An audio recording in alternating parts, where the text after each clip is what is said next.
Yo, welcome back to the Audio Theory Podcast.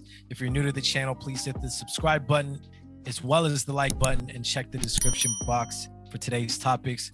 What's good, Danny? How have you been? I've been good, dude. Super relaxing. Had a very nice first weekend of December.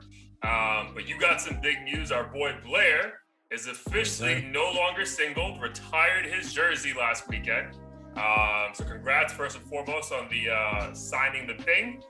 So how's it feel? Feels good and doesn't feel too different just because for those who aren't aware, like I've been with my now wife for 10 years. So about 10 years. So at this point in time, it's kind of natural. Like we've already been living together. Like There's not like quote unquote new wife husband experiences we necessarily need to have to like really feel like right. I mean, the only surprise would probably be like when you guget kids and like that dynamic. Yeah. So that'll be like another milestone, but it feels good to finally just get that part complete and over with, especially as we have the wedding coming up in February, and it'll be nice to formally celebrate with everybody. But it went smoothly. It was really nice. The city hall in San Francisco is like absolutely beautiful, classical like architecture. Like that was like nice. Yeah. And the dope thing is you don't have to pay to like, well, you do have to pay a very, very small fee to like do the actual license, but like you get it to do it in this nice, beautiful city hall venue for like little to nothing. Can take pictures, do whatever. So that almost had us like regretting doing like a wedding elsewhere, because we're like, fuck, we could have done this shit for like $50, paid for dinner, which would have been like $1,000 or something, and then just call it a day. But I mean, obviously the formal wedding will be fun, but it went smoothly. We got really drunk. I think part of it was we were still pretty jet lagged. Sure. So that was kind of rough. And even this weekend, like my shit, I was sleeping from like midnight to 4, then I was up till like 9, then I slept from like 9 to 4. And I was up again. It was just, I'm just like, the internal clock definitely takes a while. Cause Europe to California is a drastic change, right? Like what's like 9 hours? It's 8 hours. And from what my cousin said, it takes for every hour that there's a difference, it takes 1 day to get adjusted. So technically 8 days. Because when I just traveled to India, bro, it was 10 hours. So yeah, like either you have to go out of your way to make sure you like adjust. Like for example, like I would like not sleep for 2 days or something like that, just like, catch up on like whatever time it needed to be in my head. So, but even that's you feel miserable as fucking 2 days. For sure. Yeah, everything was smooth. And it was a nice way to kind of close off the year. Yeah, dude, congrats. That's awesome, dude. So that's you guys officially been dating or together for 10 years now, or has it been more than that? It will be in January 14th. Amazing, dude. Congrats. That's awesome. It's definitely a nice thing. So how does this work? Do you guys have like the same rings you have on, you'll take off to put them back on in Mexico? Like how does this work? Yeah, basically. So we both already had our rings. So that wasn't like a surprise. Like the lady literally was like, all right, you should just take off your ring and then walk up there, and then we'll do the official like I do thing. Put it on each other's fingers and then walk out with the rings. So nice, dude. And it'll be the same thing in Mexico. Nice. Awesome. We actually need to connect about like what I need to say, prepare. But we got time. We got 2 months, right? It'll go over 2 months. Yeah. So it'll be good, dude. Awesome, man. Glad you had a great week. So for everyone who has been listening last week, our goal for this episode was actually to have an interview, but that got pushed back till right before the Christmas break for us. So you will definitely get it this year. Just have to wait a couple more weeks to hear from Johan, which is perfectly fine. It gives Blair and myself the opportunity to kind of look back at the year in review, the musical year, the podcast year, Blair Anthony's year, and then also talk about the future. But I feel like it's only fair before we get into like nostalgia about what 2021 was. There still was a decent amount of shit that happened this past week in music, so we might as well just kind of, reflect on it. I think the most immediate thing that we spoke about offline before jumping on was the Drake removing his nominations from the Grammy. Like, Variety's reporting that Drake was nominated, I think, for 2 category, I think hip hop artist or hip hop album of the year, and then I think like record or song of hip hop song of the year for Way Too Sexy. And he decided today on December 6th to withdraw his nomination. So your thoughts on like an artist doing that? Because I've never heard of this before. Yeah, in my opinion, I think it's absurd. Like, you're being nominated for this thing, and I guess you have every right to be like, I don't want to be a part of this organization or whatever. But in my mind, it's like, you should just make that a permanent decision. And obviously, he's not going to make that a permanent decision, and he's clearly doing it for what's the phrase I want to say, like, to his advantage, because he knows he's probably not going to do well or whatever. So that's my issue. And then it also bothers me because I'm like, do we care about this award ceremony or not? Because when rappers win these Grammys, they're shoving it in your face and doing all this kind of shit. But when they don't win, they're like, oh, it's a bunch of white people out of touch and like, fuck the ceremony and everything. So I think clearly it's a wrong move, in my opinion. A bad move. Dude. Yeah. I know we have a couple listeners who know, like, I'm a fucking Drake stan. But it's probably gonna be the first time I actually like completely agree with you on like anti-Drake's move right now. Because it looks like a pussy move, to be completely frank, bro. Like, it'd be one thing if you didn't eat, because you have to submit your bodies of work for consideration. So, fam, you can't submit your work. They review it. Okay, they decide where they want to put it, and then you're like, nah, I'm good, bro. Let me take it back. Because like it's common sense to connect the dots. So his album wasn't picked for album of the year of the whole Grammys, but two other hip hop albums were, one of them being Donda. So again, I'm sure him and Kanye are fine, but you clearly know you're not gonna win hip hop album of the year if your hip hop album wasn't also nominated for, like, it's just fucking like, it doesn't take a fucking genius to fucking see this. So I think it's just a petty move. Like, you're like, nah, yeah, like your point, like, fuck the Grammys.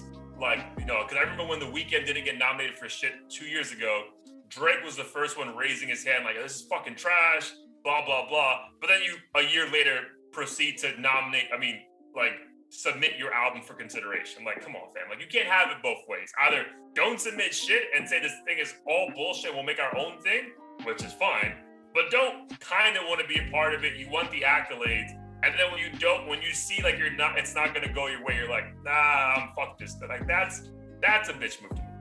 Yeah, I don't know if like there's any, like, what a possible ulterior motive could be for doing that, like if you were to defend this, if people flame him. But I mean, I think it's a smart move in the sense of, you know, the idiots on fucking Instagram won't clown him for like a whole month or whatever if he loses. But at the same time, like you said, I think if it has to do with like the whole ego and just wanting to be respected and as the winner, then I think it's really lame that we've come to this point where people can, you know, change things and, you know, like resubmit their music and pull out of award ceremonies and stuff, because then it really shows you that this is all about the business and not like just releasing good music and leaving it as is. Totally, dude. Because my thing is like, all right, the nominations come out, you see you're probably not gonna win, then just don't go.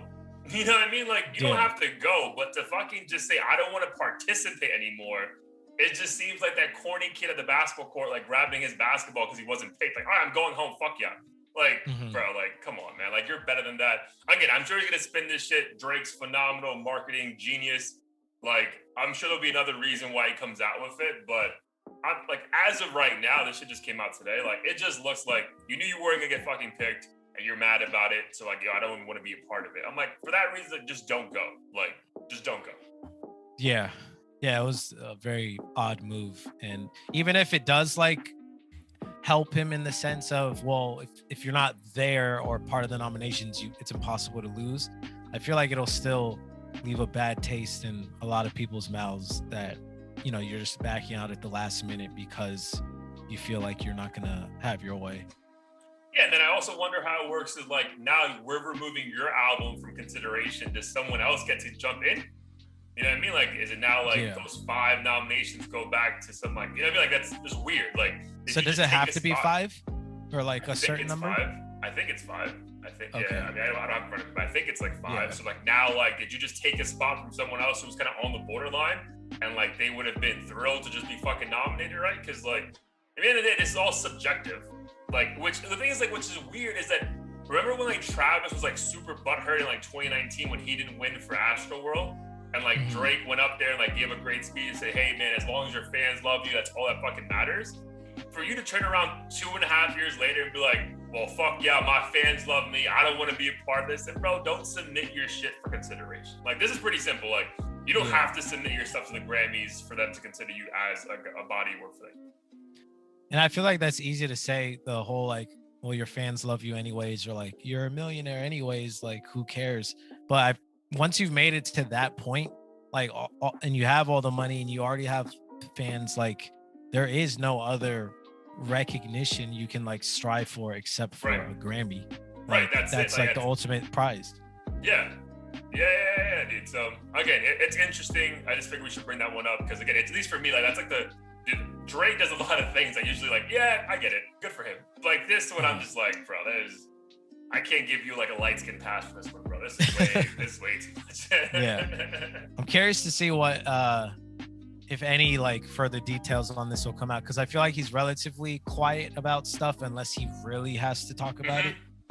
But I don't know. I mean, I'm sure like academics will talk about it for hours and give his take, but I'm curious if he'll defend him too. I think he will. I think he definitely will. But then like, so what are your thoughts do you think it's just him like being butthurt, or is it just him, I don't know, like, what do you think, like, from his point of view, the advantage of this is? Because, like, for me, it's kind of like there is no loser in this. Because, again, you're all getting nominated. So it's kind of like you always put that on your resume, which, whatever. Yeah. But, like, at the end of the day, dude, CLB did the biggest numbers of any album this year. Like, so you already won, fam. Like, you already won. It's like, I just don't understand, like, the upside of this, right? Which is like, I'm intrigued to see what comes up. Like, I wonder what your ideal situation for Drake, like, why do you think he doesn't? In my mind, the only thing I could think of was it just prevents this whole Donda versus CLB conversation from coming up again and him having to deal with all that shit. Even if he may not be super fazed by it, I feel like him backing out and not having to deal with the potential of losing just means that he can distance himself from whatever bullshit that was flooding the media for the past couple months. I don't know if he necessarily cares about whether he wins or not, more than the conversation just being there and existing still. Yeah. You sold the most, but really we know who the best album really was, kind of a thing. Yeah. Dude, I wonder if it's like Kanye now that they're bullshitting, bro. Like, come on, man, let me just like, I don't want you to win best rap album, but then you know what I mean? Like, I was crazy. thinking about that a little bit when you asked me the question. I was like, what if Kanye and like this whole charity thing, they just got together and he's like, yo, like, come on, man, like, just do this one favor for me. Yeah, for my mom. Or if like Drake, he like guilt tripped Drake into being like I know I was gonna win, but whatever, like you can have this one. Damn, that'd be wild. It's like, it's all like still some, like, we get like a documentary like in 5 years, like it was all that. Like he's like, bro, you know what? Have this one, dog. Have it, dog. It's for your mom. Like, again, that'd probably be dope, but it would have to be something like that for me to give him a pass. Because as of right now, like, he just looks like I ain't trying to lose in the public. It's like, bro. Yeah. We'll get to your song and it's like later on, but like that's what I feel like I've been thinking. Like, it feels like you have to be willing to lose to actually finally like reach a new level, right? I feel like when we were like critiquing CLB, we were like, at least Kanye has like nuances to this shit, right? On Donda.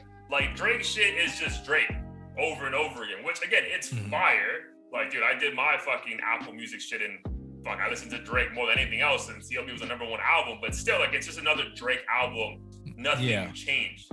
So I feel like him not willing to do that maybe is why he's just like, all right, fine, let me definitely not lose, you know, because I already won part of this by the numbers. I don't want to take any L's whatsoever. Yeah, 100%. And that's why like I'm not sure if I feel comfortable like suggesting he uh backed out because he was afraid of losing, just because I know sometimes the media will like force feed us a random story and then Mhm. behind the scenes maybe Kanye did say something, but like Drake doesn't, or whoever, but Drake doesn't want to throw these parties under the bus, so he just Sure. doesn't say anything, and then all we can do is speculate. But who knows? Either way, it's super strange because I can't Strange, recall dog. the last time this ever I've never happened. heard of this before. I've heard I of didn't even like know you could do that. rappers getting snubbed, but I've never heard of a rapper or artist, sorry, just saying, you know what, you nominated me, go fuck yourself. I'm not gonna. Yeah. Like I get it. There's been multiple times where like Jay-Z hasn't gone because he doesn't appreciate the way that like back in the day, like the Grammys would even put like the hip hop nomination on national TV, blah blah blah. Like I get that. That's like a protest. But Yeah. to just this is simply just seems like I know you're not gonna pick me, so I'm not gonna like be a part of this. Like that just seems like petty. Hmm. Same. 100% agreed. All right, so we'll see what plays out. Was there anything else from this past week you wanted to talk about? Do you want to get into the recap? From this past week, Yeah. nothing noteworthy. I mean, there was a lot of good music and stuff that came out, but yeah, I feel like every time around this year, like things kind of quiet down. Yeah. And then it ends up just being a bunch of like gossipy shit because everyone has nothing to do in the music world. Yeah, I agree. It's weird though, because I was just talking to my boy about this. It's like an awkward time in life in general because like this in between holiday phase, especially when you're already in December. Like I was just texting I'm going to New York at the end of the year, at the end of the month. I guess at the end of the year, to make a plan, like, yo, like let's link up on the 29th. And I'm like, bro, I'm already thinking about the 29th. Like I'm not thinking about tomorrow. I'm like, this whole like in between phase from now until Christmas is like a waste of my time, bro. Like let's just get to that part. For so real. I feel like they're all like everyone's really just like, kind of in that mode.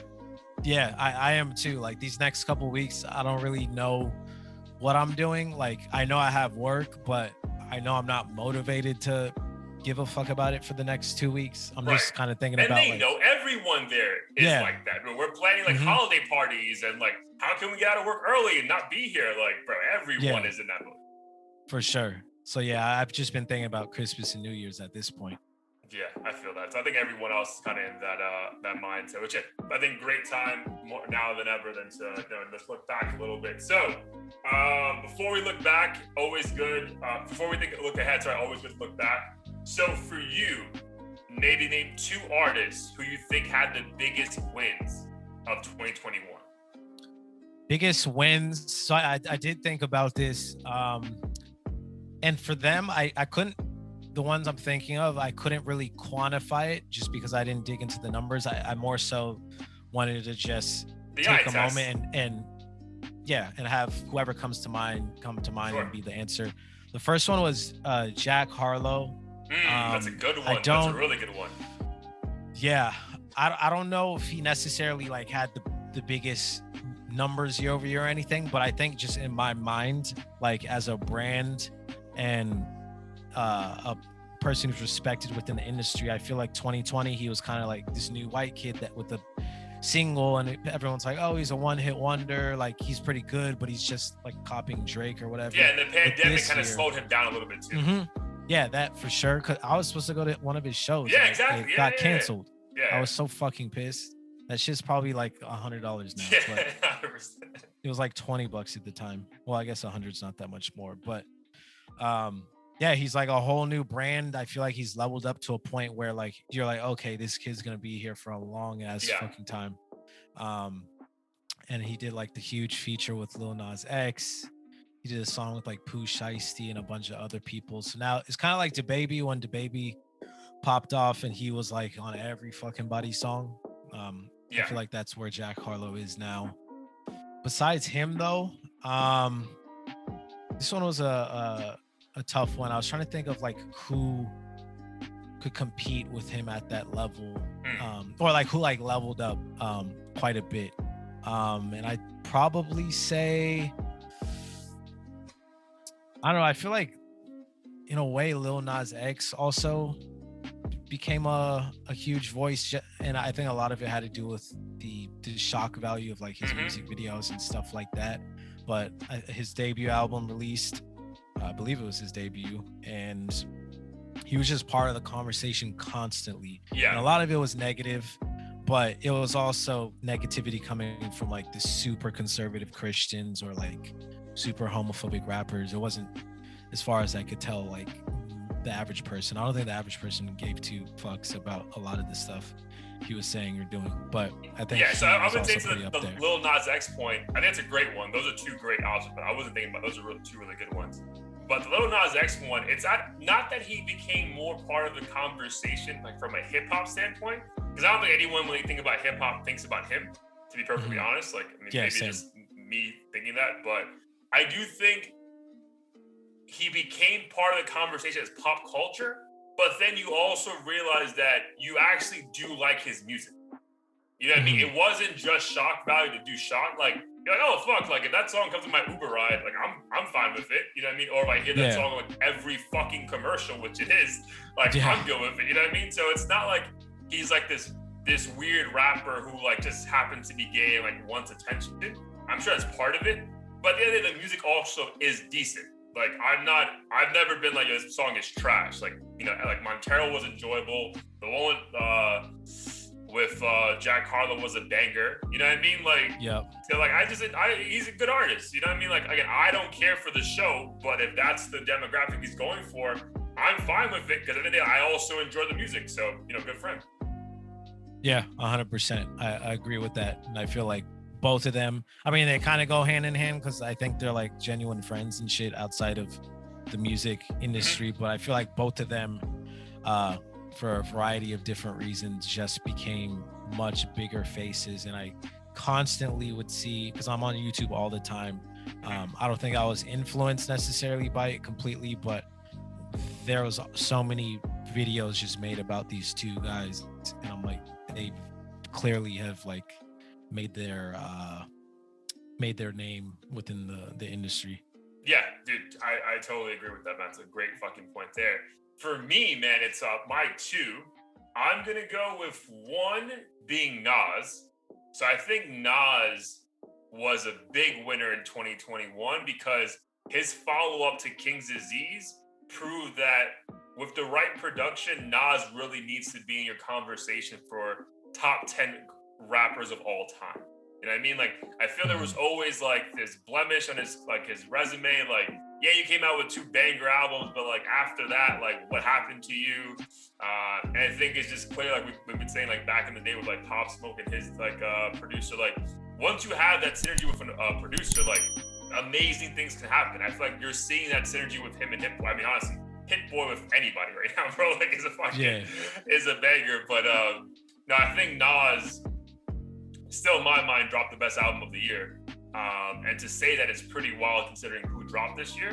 So I would say one, Nas, just for the simple fact, like, yo, that motherfucker is relevant on a different level now. So huge kudos to him. And then number 2, honestly, I would say Kanye, bro, because like the album grew on a lot of people. We started to respect him for, again, taking risks, right? Like doing shit that no one has ever done before. The rollout was crazy with these fucking like crazy ass venues, listening parties. And then, dude, like on Drink Champs, like you kind of just started like, all right, man, like you're kind of crazy, but like you're also a human being who has like gets petty, and like he came off way more likable after that 4 hours of content than ever before, dude. You know what I mean? Like, at some point when he had those random IG or Twitter rants, you're like, bro, like relax, bro. You're too rich to fucking really be caring about shit like this. But like in that setting, in that environment, after the album, you're like, all right, man, like I don't really believe I would ever get that way, but I can believe you got that way, which is kind of weird, right? So like, I would say Kanye, again, to say a fucking billionaire won is like kind of stupid, but I do think he won because like the year, because like, bro, like I think he became more likable. Like people remember he's human, and like he can be mad at you on a Monday, but kind of apologize to you by Thursday, and that's just his deal. Like it is what it is, right? So I think Kanye and Nas had a great year, because I think Nas reminded everyone, I'm turning 50, but probably one of the best guys out right now. And then Kanye just reminded everyone, like, dude, he's a fucking genius, but he's also human. But he just, because I think for a while, like, people just didn't like him, dog. Like, Yeah. we were mad at him for doing the Christian thing, which in hindsight sounds fucking awful. And then, yeah, we were just mad at him for a bunch of things. Whereas now we're like, bro, like, just do you, bro. Like, I'm good with it. Yeah, I'm really glad you brought those two up because they were like on my radar as I guess nominees or potential picks or whatever. And now that I think about it, another like theme I kept seeing was that Kanye had the best interview anyone's ever seen in like the whole year and all kinds of stuff. And for the first time, I felt like people were humanizing him. They realized he's a billionaire with a lot of shit going on, and he's not that crazy or not that much different than you and I, let's say, minus the money. Yeah. We're not billionaires yet, but yeah, I think they definitely leveled up in ways that other artists hadn't, which is interesting because they're already fucking high up. Dude, I was thinking that when you like it, I love that you mentioned artists who went from like almost unknown, not unknown, but like you could the jump was drastic, but then like it's like almost to like Drake's point of like you were saying about the Grammys thing, like the Grammy kind of like just like puts the icing on the cake for you. Like it's nice to see artists that are at this insane level can still be motivated to put out dope content, right? Because they don't have to, bro. Like Kanye doesn't have to give us Donda and take risks. Like he doesn't have to. Nas doesn't have to come out with a follow-up to a already great album that kind of already proved this, and then he fucking doubled down and did it again. Like that's insane. So for those two artists to do that at their level, at their age, is pretty crazy. Yeah, super impressive. Yeah. So shout out to them. But yeah, those are great. Those four are definitely great ones. All right. So obviously for every win, there's an L. So who are two artists you think took big ass fucking L's in 2021? Hands down, like the most obvious one for me was Travis. 100%. Particularly worth, and like what better? If you're gonna take an L, at least like it'd be better if it was earlier in the year potentially. But that's like the lowest note you could like end the year on. Like a bunch of deaths, fucking everyone hates you. Yo, and you're about to release your album. Yeah, forget the music part, but yeah, a bunch of deaths at his venue. But like, this is also where I hate social media. Like, dude, remember him and Virgil are like this. So for the fact that he didn't even feel comfortable to post shit about his friend passing because of the outlash he would get from the again, posting on social media doesn't matter. But again, he's a 26-year-old kid in today's society. It does matter. So like, that had to make him feel away. Like, bro, I can't even fucking like mourn my friend because I'm like the number one hated person in America right now, which is fucking insane. So yeah. Like this is definitely a weird time for him. And this is not to imply that like, you know, he's gonna go broke or like, you know, he's gonna lose all his fans, because he's still gonna be huge as fuck. But just like a bunch of other superstar artists who've had scandals and stuff, like it took a couple years for people to just kind of forget. There's always going to be those trolls who bring it up because it's funny or it can make a good joke. But I don't see him like being able to comfortably come back out and like speak his mind and shit until like either these lawsuits and stuff are over with or like they're 6 months to like past. $2 billion in lawsuits right now. Yeah, it's fucking nuts. And I'm sure with all that going on, like he's probably not even allowed to say certain things. Oh, I'm sure. Do certain things. So that even makes it more worse, because even though it wasn't like he was out there in the mosh pit jumping on people and stuff, like if that's part of his shows and the experience, like he has to be 10 times more careful, and it's going to be watered down. And he's probably like, it's not even worth it to do shit for the next 6 months. Yeah, I did. Yeah, that's one of mine too. So yeah, I agree with everything you said.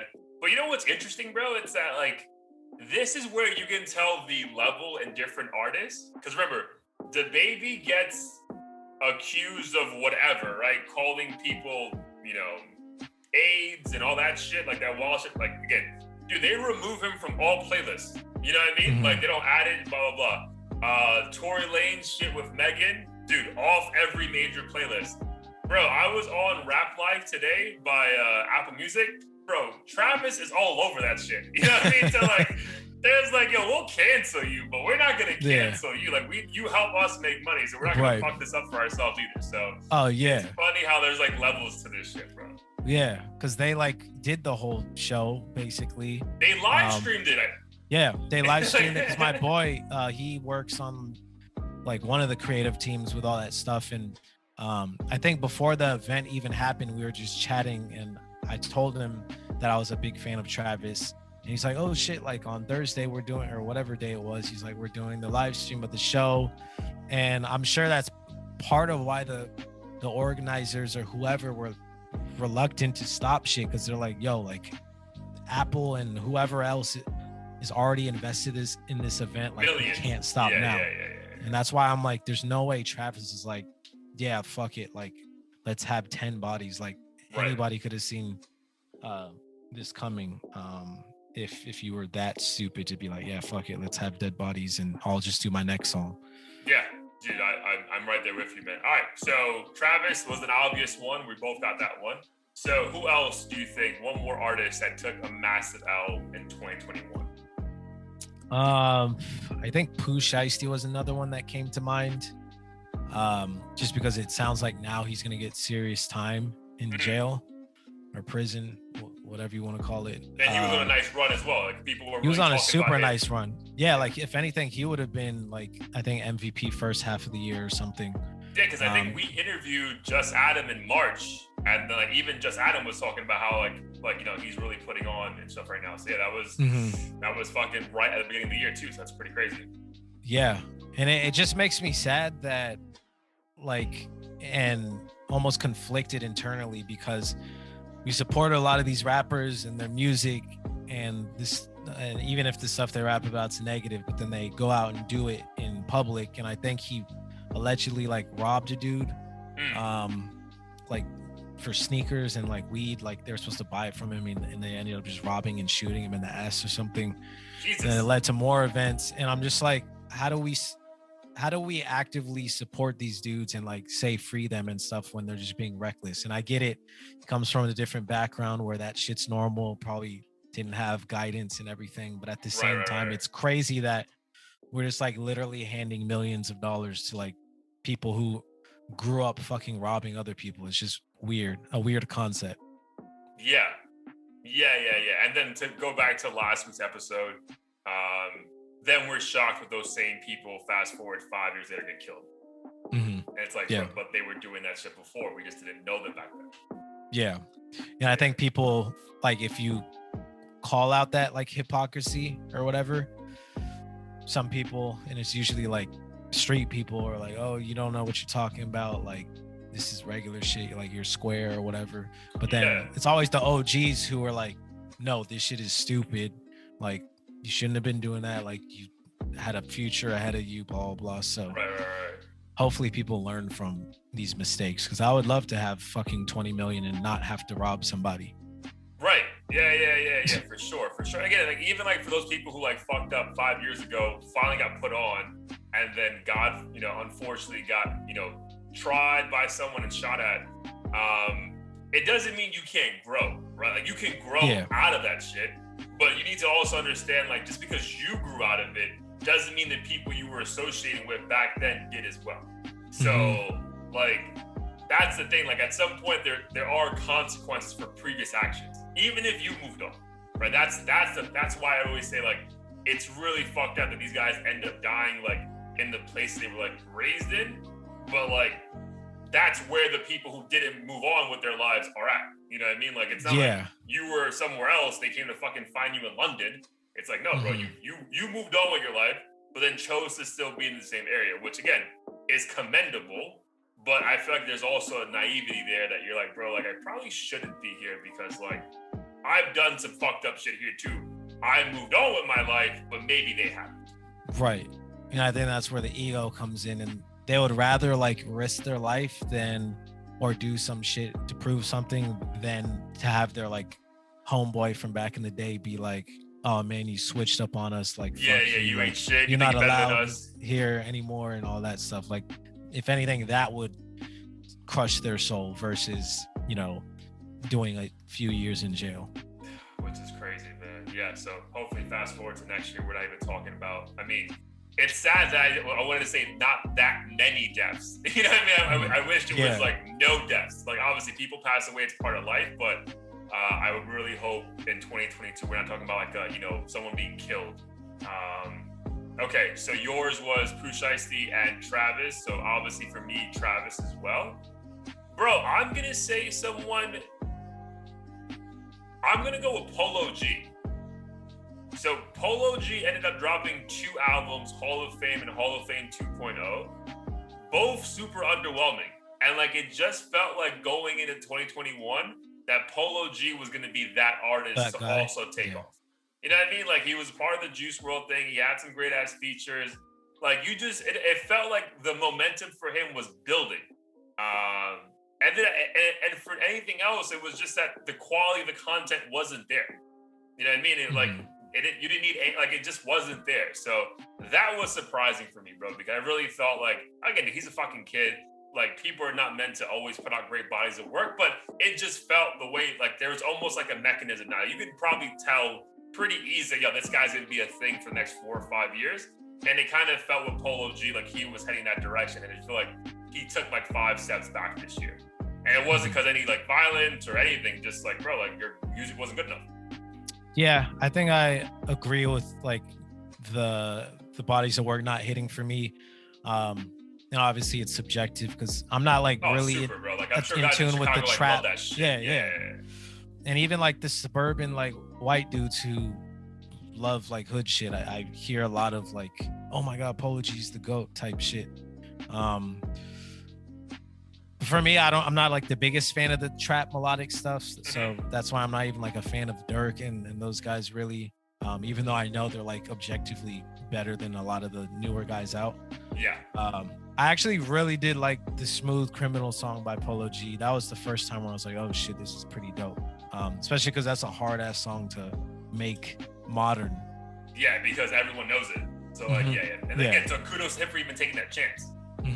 So that was dope. I think if he takes more chances, at least for me, he could get a bit more mainstream attention. I don't think with where he is now, he will necessarily end up with like a radio hit if he even wants to do that. But I think he does though, bro. I feel like he leans that way. I feel like because he had that so early on with those Juice WRLD features and Kid Laroi features, like it was a lot of mainstream stuff early on. So I feel like a lot of people you and I maybe just assume like it'd be more of that.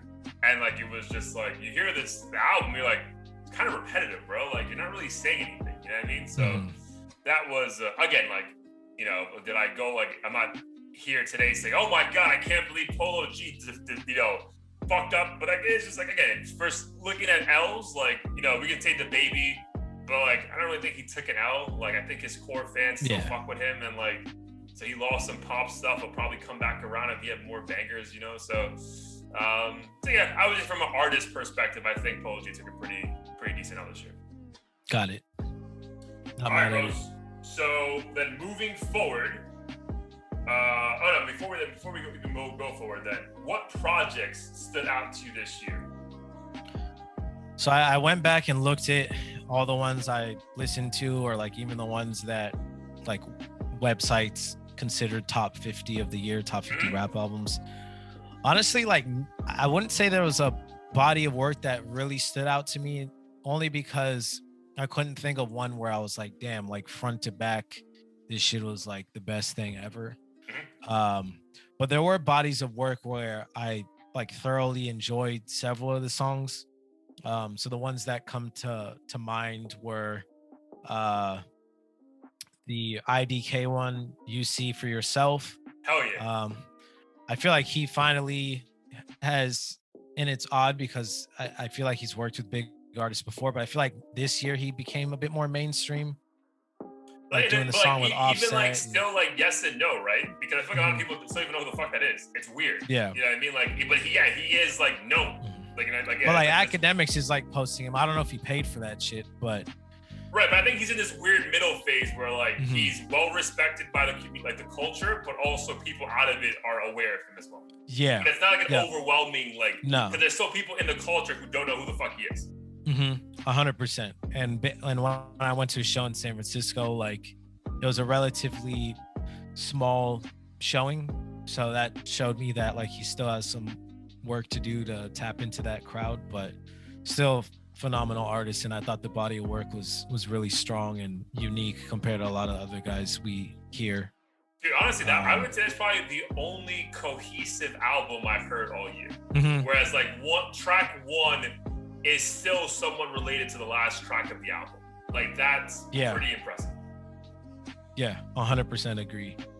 So looking forward to seeing more of him as an artist. Definitely one of those guys where I heard a couple of his songs and was like, oh shit, I need to like follow his career.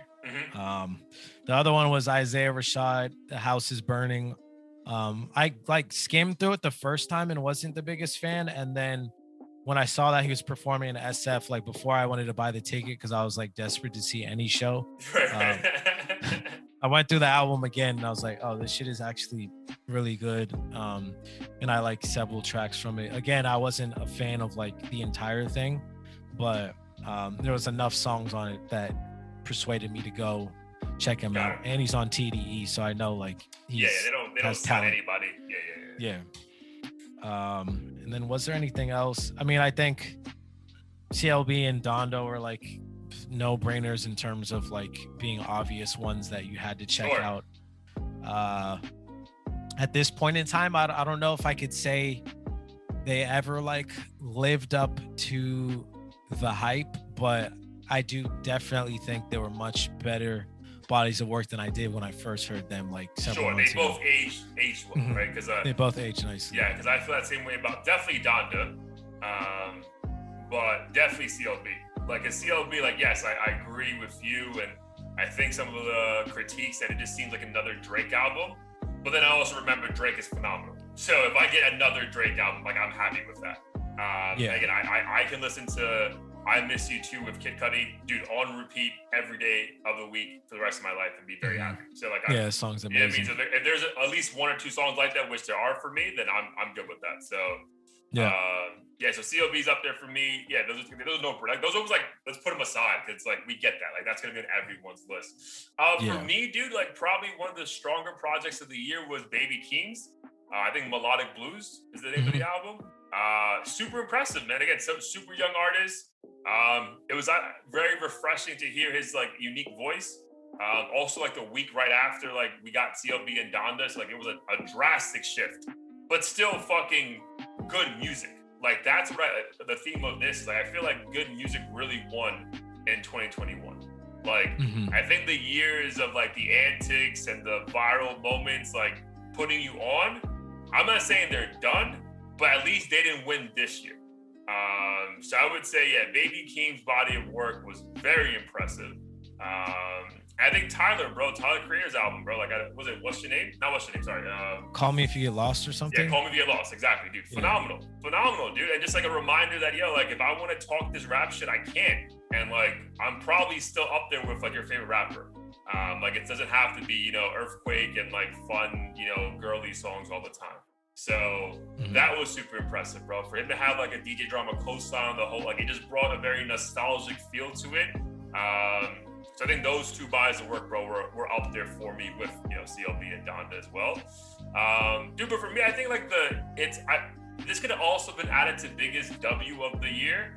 Dude, I would say what the Lox and Dipset verses did for hip hop moving forward. Because I think that was like the first time where like a lot of young either fans or artists realized like what the fuck it means to actually be a top lyricist and also performer, right? Yeah. Like Jadakiss reminded the world of that. And that was like kind of like, I would say midway through the year, right? Whatever the fuck that shit was. I don't know. Like, it felt like it was like 3 or 4 months ago. But like when people saw that, I think everyone like holy shit, like this guy's just rapping and like not lip syncing, doesn't really need a beat, and it's fucking phenomenal. So I just like hope like that's the standard, bro, because like I'm over the shit of like 65-second songs that really aren't saying shit and you're kind of mumbling the whole way and the beat's kind of fire, so we'll give you more chances. Like fuck that, bro. Like give me fucking good lyrics. Like simple's fine. Like it doesn't have to be, because like Jadakiss is super simple, but the delivery, you believe it, bro. Like everything he says, I believe. Yeah. So I just really hope like that was a big theme this year. From that point onwards, which I love how like Tyler, acknowledged that in a couple of interviews, and I feel like we're seeing that in Cordae as well. Like, we just like these artists who like, it's not about the bullshit anymore. Like lyrics and song quality matter. And I really hope that's the thing just moving forward, bro. Because at the end of the day, like we have this very weird genre that we're obsessed with, but we also let a lot of random shit pass as music. And it's like, bro, this isn't music. Like, and you know hip hop. what I mean? Like, so then it gives hip hop a bad name because hip hop is the most accepting and like broad genre there is, I feel like. Right. So it's like, if you guys are okay with this, I guess we'll be okay with it. It's like, bro, we shouldn't be okay with this. Like, this is bad. Like, this is bad, bro. Like, so that's one thing I loved about this year, but also I really hope moving forward we kind of just keep that. Like, I think the bar was not saying raised, but I think reminded artists that there's a bar that you need to at least meet. You can't just say I'm a rapper. Like, I know, we had this shit offline, but like, I think Complex put Doja Cat in their top 50 rappers of the year. I'm like, who the fuck said Doja Cat's a rapper, bro? Like, she makes good music, but besides her being black, where does she rap? You know what I mean? So like, what are we talking about? So I don't know, that was a cool moment in hip hop this year that I hope that we remember moving forward. Yeah, I agree with all of that. And one thing, I mean, at least from like an awards ceremony standpoint, I don't think many mumble rappers have gone that far, right? Like, I feel like even though those shows piss people off all the time, like, I don't think, say a Playboi Carti or Lil Uzi Vert or whatever has ever gotten close to winning like album. No, for sure. Shit, right? I was talking more from the standpoint, like, they still do crazy numbers. So I'm all about like people eating, but it's wild how we're also like consuming this shit and then rewarding it, which is just breeding more of it.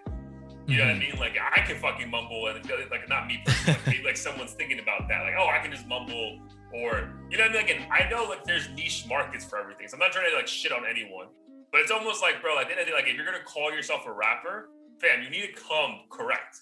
Like, this can't just be some fucking like hobby or like some dumb shit. Like, yo, if you're going to call yourself that, I don't know. I feel like you gotta deliver more than that. Yeah. And that's why I've seen a lot of those kids do interviews and they'll deflect and say, I'm not a rapper, I'm a rock star, or like, I'm not a rapper, I'm a vibe, or whatever the fuck, word they would use to get away from it. I don't know how that makes any sense, but because you remove that stigma. Because if you say you're a rapper, you're like, let's hop on a Funk Flex freestyle. You're like, no. Like, I'm not doing that. Yeah. All good though. But yeah, good year for sure. It turned out to be a good year. I think we both were, nervous, right? Like from January through March, like, bro, what's going on? Yeah, there was nothing for a while. Like nothing at all. And then it all came at the end. It all came at the end. It came together, bro. I think we had bodies of work that we were content with. I still don't think, like, to your point, again, I love IDK, and I know you do as well. But if IDK is the most cohesive album of hip hop in 2020, well, not the most cohesive. I think King's Disease is a great album, but it wasn't. You know what I mean? Like, it wasn't like a story being told. It was just like 12 different great little short stories. So if IDK is the most cohesive album of the year, that just kind of tells you the kind of year we had. Like, not great, but definitely not a bad year. Yeah, and I miss those years when, like, if you just think about, I don't know, the 2012s and 2014s and stuff, it felt like there was new music like every fucking week, and not even just new music, like new projects, and you couldn't even keep up with it. And now it's like every 2 weeks you're lucky if you find 2 new songs that you want to add to your playlist. Fam, which is why people understand when we fucking interviewed Johan, like, why we were so excited. Like, yo, we found something new. Oh my god, bro, because there was nothing out here, dude. Yeah, nothing. So I'm always on the search for new music just because of that. Yeah, no, I feel that. So looking forward for these last 3 weeks of the year, what is a body of work that you're like, man, I cannot wait to hear this, because this might give this year the nice little oomph it needs to end it on a higher note? I mean, to be honest, I'm not too sure who has a confirmed release for the remainder of the year. I would love to like just top off the year with a Kendrick project. Yeah, I feel like that's not happening, bro. I felt for that shit hard when they were like, he registered 13 tracks with Sony. I'm like, oh, it's coming. Yeah, I feel like that shit is like, now that I'm realizing that it's just clickbait, because you can say anything. Like, oh, Kendrick fucking, I don't know, downloaded the Spotify app. That means he's releasing an album. It's like, really? But we'll see. What about you? For me, only because I'm very excited for this. I think someone who's leveled up in a pretty cool way is Rick Ross. So Rick Ross's album drops this coming Friday, whatever this Friday is, December 10th, I think. Richer Than I Ever Been. So I'm looking forward to that, bro. Especially because like as we get older, like some of his lyrics hit a little bit harder. Like it's almost like it's so aspirational, but he's talking from the place of like I made it. You know what I mean? So it's almost like, damn, I can't wait to be in those shoes one day. So yeah, I've always loved the way he's approached music, even when he was beefing with 50 and I fucking hated him for like 2 years. Like, you still can't not like his music. Like, he's just fucking so talented. Right. And dude, I really hope this Roddy Ricch project drops this year. Oh yeah. Because Roddy Ricch is someone else who, I mean, dude, like, I mean, rest in peace to Nipsey, but dude took that fucking baton and ran with that shit, bro, because this motherfucker is like different level now. So like I'm really excited for his follow-up to his last album from 2 years ago.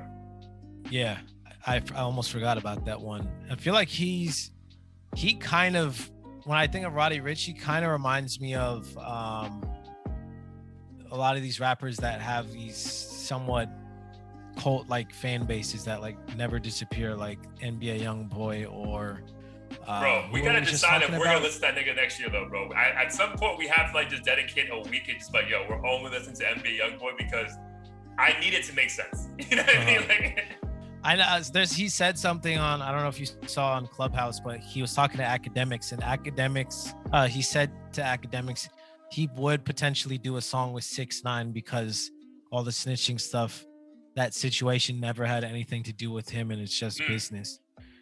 Which I respected, because only a rapper like him could say that to sway public opinion. Like if Jaden Smith or some shit said that. I hate using Jaden for all these examples, but he's the like non-street rapper that comes to mind. If he were to say that, people would be like, of course Jaden would do a song with him, but he's if gay. NBA Youngboy, or something like that. He has pink hair. Yeah, something so outrageous. Yeah, but yeah, it'll be justifiable for sure. Yeah. But yeah, Roddy Ricch is one of those guys where I'm like, he's entered that like superstar realm where anything he does, like people are really gonna pay attention to. Yeah, no, 100%. He's definitely in that realm heavily, and that's why I love that. Like, again, there's different ways of putting out music. I think we were talking about that last week with like French Montana. Like, hey, maybe you shouldn't just keep putting out albums. Like, just focus on singles. And you would have thought like he had like Roddy. I think the blueprint prior to Roddy Ricch's album being a hit was like just give people nonstop content. And I feel like he realized he had a fucking body of work that was precious. Like, no, dude, we're gonna drop singles from this album nonstop, so you guys all understand exactly what I was trying to do, as opposed to like, all right, you enjoyed it for a month, let's move on to the next thing, right? So that's pretty cool that he did. Yeah, for that's like unheard of right now, bro, for any artist besides like Drake. For any artist that big right now to go that long without an album. Like, I think a lot of people would have thought we would have had one last year. Yeah, I agree. Cool. So look out for those two. So before we get into Heat of the Week, so what is one or two things that you were excited about for the pod in 2021? For the pod 2021, we definitely started off on a high note, exceeding 1,000 subscribers. So that allowed us to monetize our content with ads, of course. And obviously it just helps, show people that we're serious about this, especially ones who are casually browsing on YouTube and whatnot. Right. So that was really cool. And again, I think launching the merch was another moment where like it just felt more real, I guess you could say. Sure. Another way for us to monetize, obviously, with all these things combined, I think it felt much more like a business that's paying off. Obviously, we're not quitting our day jobs anytime soon, hopefully soon. But I think those 2 moments, I was like, wow, like we really accomplished a lot and finally reached this moment where say when we first started, like we had no idea if it was gonna happen what the plan 10 is, years, like what the plan is. We're just like, hey, we'll release content and see where it goes. And I feel like now things are a bit more structured. We got the interviews like pretty regularly in place and have a rhythm with all that. So I think all those things were super dope this year. Yeah, dude, I agree. Yeah, those 2 were great. I think for me was just looking back at our 2020 end of year episode and all the things that we said that came to fruition. You know what I mean? Like we said we're gonna drop the merch at some point, right? Like we never gave it, but we're gonna drop it. We dropped it. But the biggest thing is like the interview part of it, bro. Because like the interview is that it's essentially, again, they could be 10 followers on Instagram or 10,000, right? It's still an artist who is trusting you to come on our platform and say, I want to be either interviewed for you guys for my own content, or I trust you guys to take my content to higher levels. So that's pretty unique, right? Because no one needs to fuck with us, bro. Like no one has to. Right. It's gonna end up being 9 interviews this year. Like all 9 of them could be like, nah, bro, like I'm good. Like there's nothing that you're gonna offer me. You know what I mean? So the fact that they took a moment, looked over our shit to make sure we were legit, the fact that our content looks a certain way and the way we interview is actually pretty fun and entertaining, I feel like that was the one that gave us, at least me personally, a more like keep going kind of push. Like, yo, you guys are fucking, like, you said you wanted to do that, so you did it. Now, like, I'm excited about, like, you know, taking this time off for the holidays and you and me connecting offline about, like, all right, so what's the focus for 2022, right? Because, like, I don't, like, we got to 2K and then it kind of, like, got stagnant, right? Then we tried other things that didn't work, but kind of, it still did work because, like, now we know what doesn't work. We still fucking win. So, yeah, I'm excited about next year, but more so because I'm proud that everything we said to do in 2021 actually happened. Yeah, I'm glad you brought that up. The interview piece, I know, like when we mentioned that at the end of 2020, I will admit part of me was nervous just because we hadn't like interviewed anyone. I don't recall seeing too many other interviews from like other podcasts or like channels that I follow. So in my mind, I was like, oh shit, like, is anyone going to respond? Seeing that we don't have many interviews, or like, you know, how is the flow going to work? How are we going to edit it? Like just all those questions, because we had done the regular episodes. And then to your point, I think your buddy or brother or somebody said like you and I interview each other basically every week, essentially.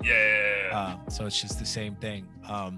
And to see our very first one with Just Adam go so well, and an artist who is pretty established and like knows what he's doing. He's not some like random kid.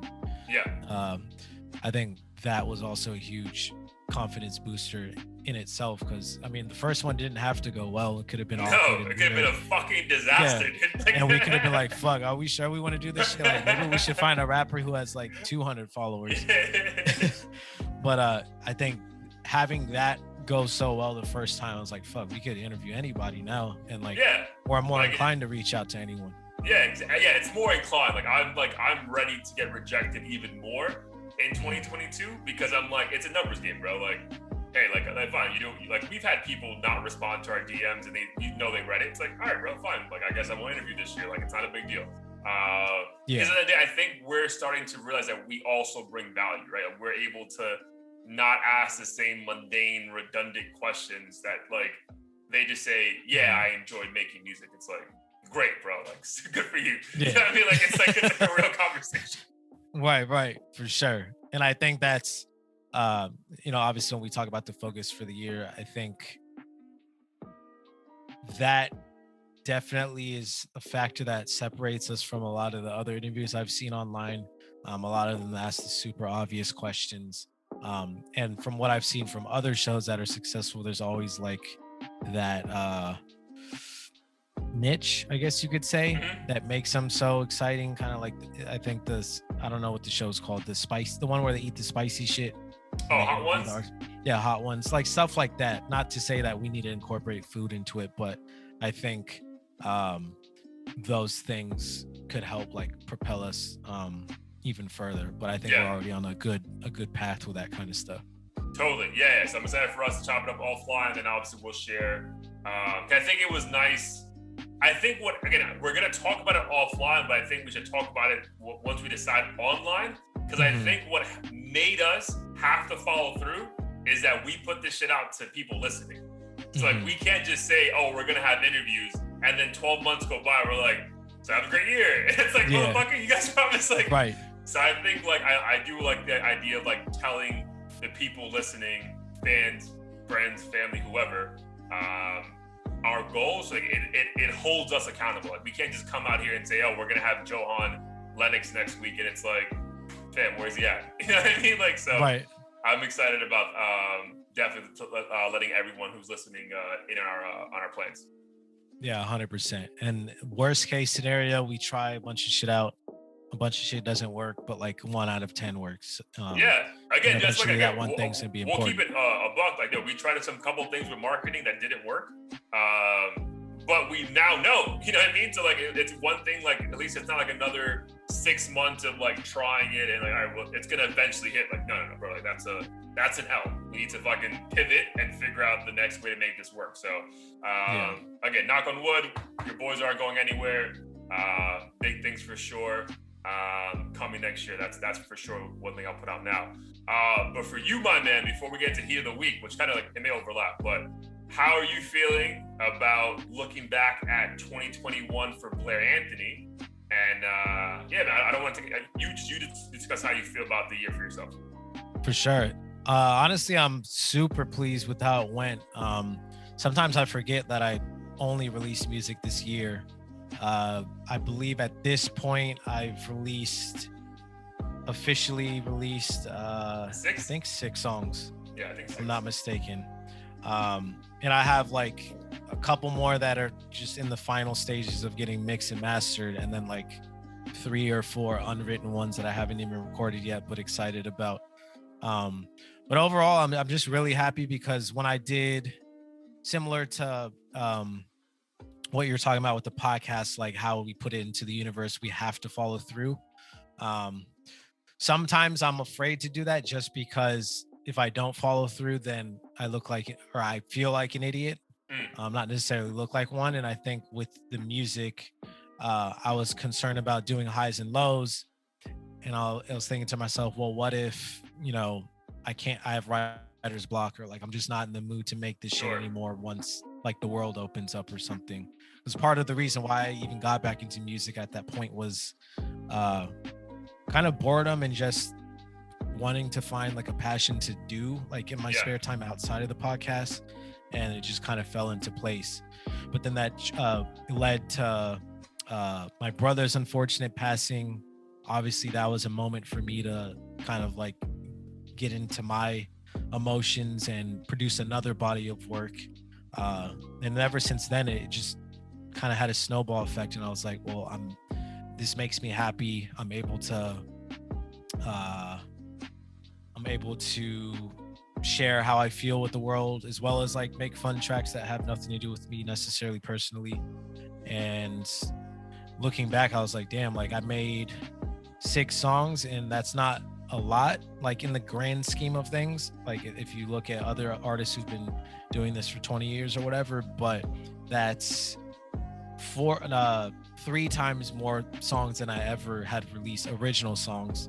I have a bunch of songs on my YouTube channel that are remixes of other songs, just like a verse here and there.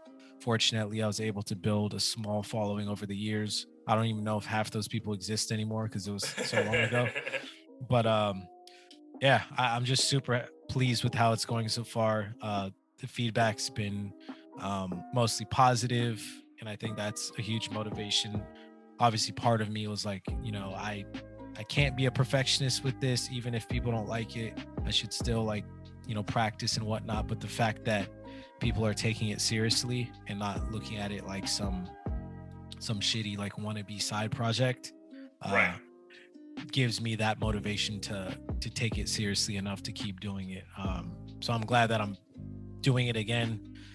kind of knocking myself here and there, like, oh shit, I shouldn't have stopped at any point. But at the same time, I remind myself like everything happens for a reason. Maybe. Oh yeah, 100%, dude. The universe needed to give me this break to work and have life experiences before I could properly like package it into music. So I'm trying to think of it that way. Like everything happens for a reason, whether it's the podcast and the fact that we started it at this point versus maybe, you know, in college or some shit. I don't know. Right.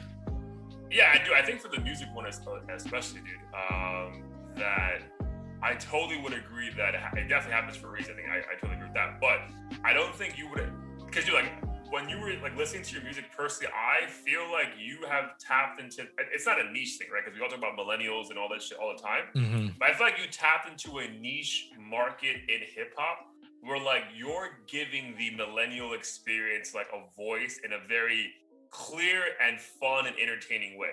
Whereas if you started in college and kept going, you may have been too consumed by hip hop and just music that you probably just would have been like trying to do like another version of everyone you listen to.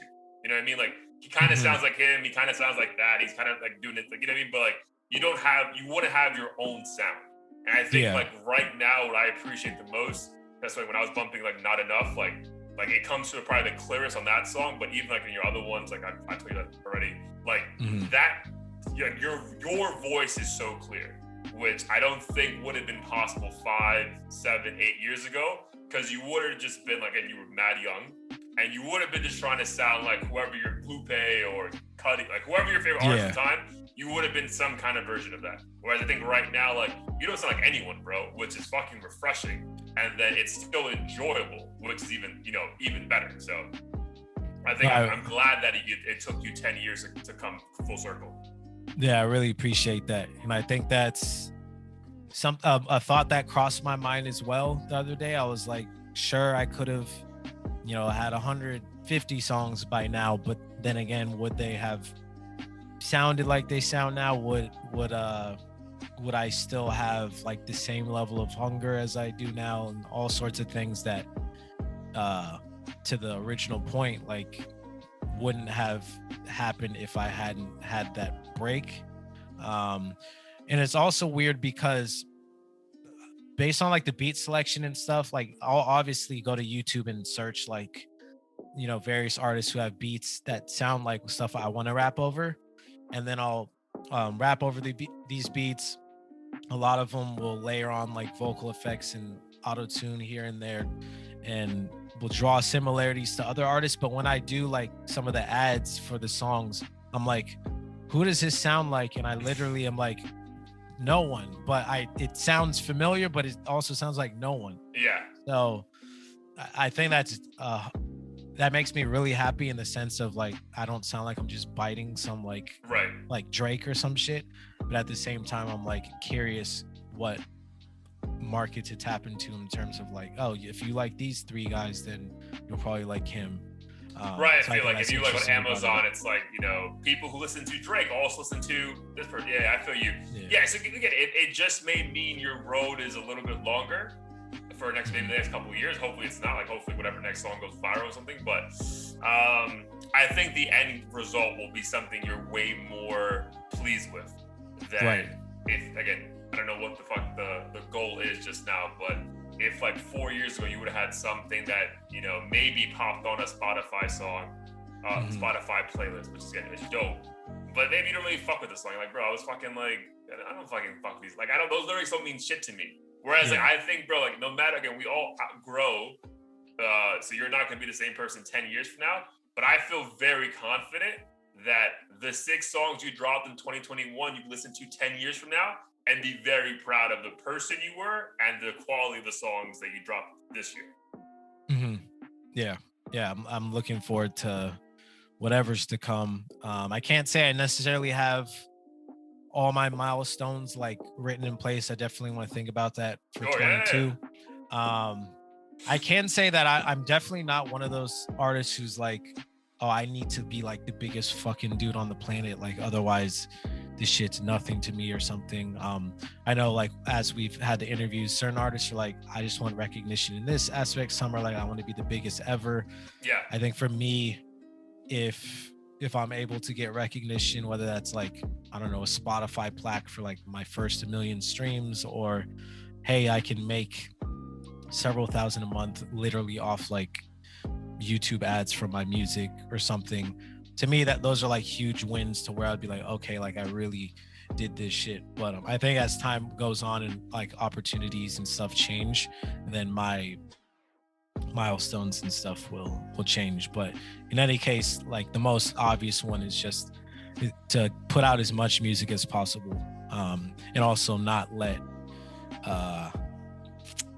quantity exceed quality, because I also don't want to be like one of those guys that's like, I have to do one song a day, and if it's shit, it's shit, but like at least I have I'm throwing my a bunch of shit out catalog's there. extensive. I feel especially at the beginning, bro. Like maybe later on when like you establish yourself and like you already know every song's gonna get a certain amount of streams, you already know that's amount of dollars coming to you. Like I get then, but initially, like you don't want to be like an artist who has like a bunch of throwaway records. It's like, then what the fuck was this? Like, you know what I mean? Right. So I get that, bro. But dude, salute to you, bro. Great year.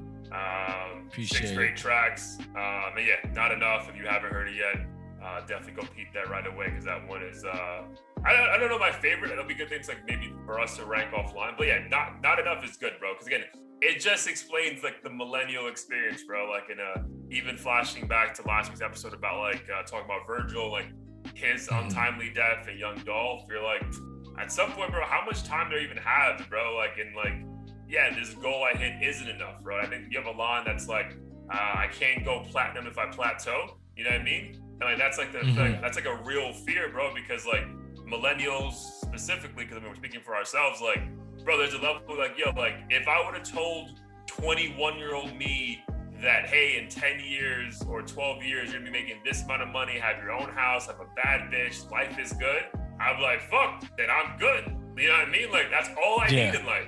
And then now I'm like, this ain't shit. You know what I mean? So, I need 2 houses and 2 bad bitches. 2 houses, bro. I need 3 wishes and a bad bitch. Like, I like that shit. Like resonated with me, bro. Heavy. And I think a lot of millennials. That's why I said I feel like that's like, for me personally, and I was like that. Like, you're describing like the millennial experience like so well. Is that like that's like those are real fucking concerns, bro. Because I feel like just because of social media or whatever, bro, like comparing ourselves to our parents, which is not even fair, because shit was just so much cheaper 30 fucking years ago. You know what I mean? Like, it's all relative. I get that, but like, like all we can do right now in this weird 30-year-old, 25 to 35-year-old range is compare, and like, what else can I get? Man, I really do think that Not Enough is a banger for sure, but I just love the way that like you're tapping into like. You're being true to your experience, but I think it's also one that a lot of people our age can relate to, as opposed to you just be another guy saying, I hopped on the PJ, got a bad bitch waiting for me. It's like, all right, bro, like I can go to anyone else for this. Right. Yeah, I appreciate that. And I like to almost blend like melodic with conscious music, but to your point, not making it so conscious to where it's like not fun or too serious. Because I honestly don't even listen to like super serious conscious shit. I listen to a lot of melodic shit, but a lot of it is dumb and like unrelatable to me. Like, I don't know, I'm fucking this bitch in the movie theater or whatever, and I'm not doing that like at age 32. So I want to blend both worlds, and I feel like millennials can and should be able to appreciate it or find something they like about it. 100%, dude. So we'll figure it out. We'll figure out the right one to tap into. All right, man. It's a great look back, and again, hints of a look forward. But we'll give we'll drop the proper stuff. Maybe our first episode of next year, and let the people know what our goals are for the year. But before we get out of here, again, just everyone's a heads up. This might be our last like episode like this year. We might have 2 interviews to wrap up the year, but we'll let you know. That's why we kind of felt it was appropriate to just do like a nice little look back at 2021, especially when there really wasn't anything going on newsworthy this week. So, like always, though, another great week. Before we dip, we're gonna give you some new music. So, episode 94, Ringing In the New Year. Little pun there with our boy putting a ring on it. What was a song this past weekend that you discovered and enjoyed? Song I discovered and enjoyed. Honestly, I was blown away by two songs, but the one I like that almost was like a euphoric high was the Juice World Justin Bieber Wandered to LA song. I mean, part of it's the fact that Juice World's no longer here. Yeah. But if you heard the melody of the song, like it's just something that if you heard live, like it might make you cry. It just sounds so good. Yeah. Very fucking good song. Yeah, it's a beautiful song. Apparently, like hardcore Juice World fans don't like it. Apparently, his team, like I don't know if it's Bibby or who, but the label essentially made it more poppy, so they added like hard hitting drums. They like sped it up a bit because there's actually an original snippet with no Bieber, and it has like no drums. It's just like a slower, more acoustic sounding version, similar melody and lyrics and everything, but it just sounds more emo, I guess you could say, and dark, and this is more upbeat and poppy. Yeah, I get it, but that's the thing, like that's a conundrum we always find ourselves when these guys pass away. It's like, who's in charge of the content? What are they allowed to get the liberties to do and not do? It's like, I mean, I'm just grateful we have a fucking song, bro, to be perfectly honest. Like, it's... And for me, I'm not the biggest Juice WRLD fan, like, and part of it's just because I haven't gone through his entire catalog and I guess wasn't drawn to his music from the get-go, like when he was still here. But I think this song, those first two albums, bro, are fire. I gotta go back and give it a full listen. That first album, bro. Fuck, what is the name of it now, bro? I gotta fucking. Oh my god, it's gonna drive me crazy. I gotta look it up. Like when I heard, like Lucid Dreams was his breakout song, right? Yes. Like honestly, I wasn't a big fan of that song. I don't know if it had to do with the fact that I felt like I already heard it because it was the Sting remake, or if I just wasn't like in a deep, dark romantic place or whatever. But so the first song was Goodbye and Good Riddance, 16 tracks, 40 minutes long. Bro, I'm telling you, like 9 of these songs are hits. Like that's how impressive that body of work was. Wow, like I was like, holy shit, bro. Like it's just bangers. I'm like, god damn, like yeah. So I guess depression will do that shit to you. Yeah, bro. But like, even like it was like, even though he was mad, because 2018 he just turned 23, so he was probably like 19, 18 years old when that shit came out. Yeah. And like, bro, the skits are even fire. You know what I mean? Like, it's like some old school like hip hop skits, like where like, it's almost like a movie. Like him going back with his girl like on voicemail and shit, and then like going to a song that kind of go with, like, it's like, it was dope to hear like a young artist, which again is why he took over right away. Like, yo, that, talk about fucking leveling up. It came from the Lucid Dreams dropping to him being the #1 artist in America like 3 months later. Like that shit was crazy. So again, I know he has a lot of day one fans, but to my point earlier, like I feel like we can't get that mad. Like I'm sure like his team is just trying to make his songs like be popular. You know what I mean? Yeah. I mean, I heard another thing with, Lil Uzi and what is it? What's the All My Friends Are Dead song called? Fucking forgot. I know it's not called EXO Tour Life. Yeah, EXO 3. Tour Life. Yeah. So the version I like is also apparently slightly edited by the label, and people were saying, oh, the original, like this, literally like 2 words in the song, they're like, the original sounds more raw because it's not as like fine-tuned. And I'm just like, I feel like fans are just, if they just don't like the fact that anything was changed. I don't know if they necessarily give a fuck about if the new song's actually better or not. But I digress. Great song. The only other one I wanted to bring up, because I heard it right after and I was blown away, was the Cordae Lil Wayne Sinister song. Yeah, that's my hit of the week, so that's perfect. Yeah, dude, that song is fire, dog. Like fire. Again, Cordae, I've been heavy on him for the past 3 years, bro, because I remember I was on a flight to New York back in like 2018, and my boy sent me a freestyle called Scottie Pippen, and I was like, yo, who the fuck is this? Like, he was so YBN back then, and like who the fuck is this young kid? Like, yo, like this is weird. Like this kid's fucking nasty. And then I didn't hear anything for like a year, and then he dropped his album from like 2 years ago, and I'm like, bro, this guy, he gets it, bro. So yeah, like he was there with Wayne bar for bar. Like that was impressive. And I'll be honest, like even though I did enjoy his like last album and stuff, like he never was an artist where I was really checking for him. Like, Sure. oh, when's his next song or next project? It was more so like, I commend this kid. He's going places, and like, you know, I'll check him if he comes my way. But Sure. when I heard this beat, the fact that he's with Wayne, who's like super old school, like at least to these new kids. Yeah, dude, he probably has like 15 years on Cordair or something like that. Mm-hmm. And I was just like, holy shit, this song's a banger, and it didn't have to be like dumbed down to be a banger. And it's a Hit Boy produced song. Oh, I remember he mentioned Hit Boy something, get 10 of them. Yeah, get 10 of them. Yeah, Hit Boy can do no wrong. Jesus. Dude, he really do. Talk about like he definitely has to win Producer of the Year again. Like it's just it's ridiculous at this point, bro. Like it's funny though, man, because if they do a documentary, which I hope they do, like on his life, I wonder if there was a time where like when he fell like him and Kanye broke off, where he felt like, damn, like my career is over. You know what I mean? Like this is bottom. And then for him to fucking come full circle and be like the number one guy by a mile is pretty fucking crazy.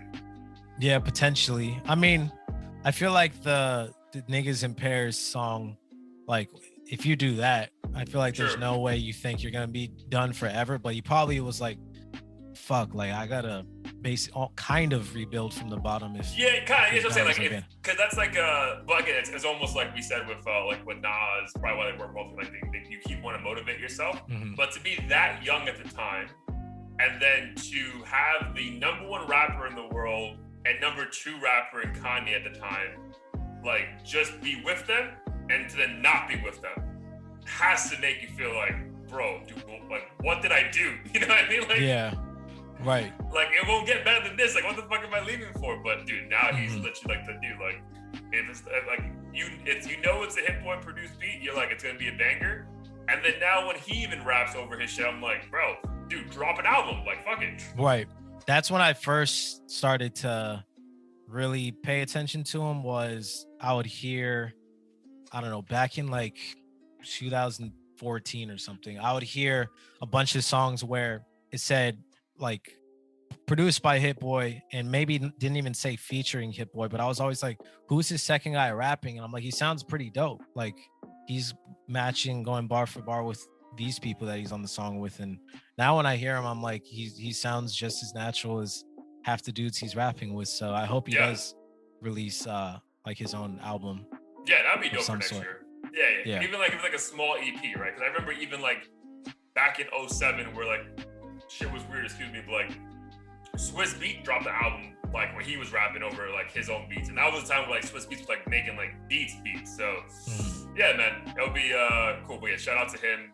But yeah, that Cordae, Sinister, Lil Wayne will be added to the playlist, and I'll also add the Bieber Juice WRLD, right? What is that? Yeah, Bieber Juice WRLD. Wandered to LA. Yeah, I heard at the gym. It definitely wasn't like running on a treadmill kind of music, so I changed it, but definitely a very good song. 100%. Cool, bro. All right, man. Real good fucking episode. Let the people know where they can catch us, buy the merch, let them know. Yes, sir. You can catch us at audio-theory.com. We have all the links to the merch, to the Spotify and Apple Music Heat of the Week playlist, as well as the episodes, which normally release every single week. Obviously, it's the end of the year, so we may or may not have another episode. We're supposed to have two interviews to close off the year. But if not, of course, follow us on Instagram at Audio Theory just to stay up to date with everything. And don't forget to subscribe, share, like, comment, donate, do whatever you can to support the channel. And of course, we'll let you guys know once we have our plans for the year so that you can provide any feedback or give us suggestions as well. Yeah, it just holds accountable, to be honest. Just remind us. Yeah, for sure, dude. But great episode, bro. Again, congrats on the nuptials. Big fucking deal.